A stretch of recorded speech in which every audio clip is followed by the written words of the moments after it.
bikeun. Naon ya? Duit hayam bikeun. Hah? Duit hayam ka si Asep bikeun ning budeg.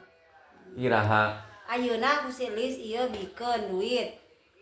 Ai kitu pesan hayam. Heueuh, kapan cek si ibu dipesenkeun hayam? Heeh. Terus? Ieu duitna kumaha? Budeg asih aing pugu capek ngomongna. Keur garering ieu teh.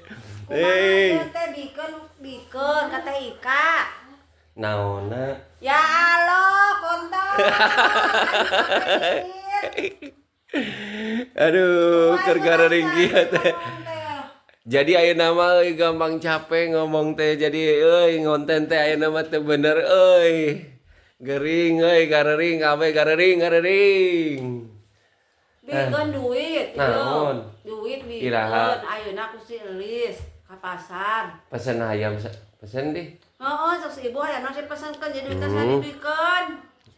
Nya, sok da ari geus pesen mah tuh da kudu dibikeun.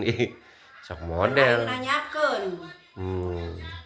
Geus ayeuna mah jualanna mie ayam unggul lah. Basona eueuh, dagingna beak.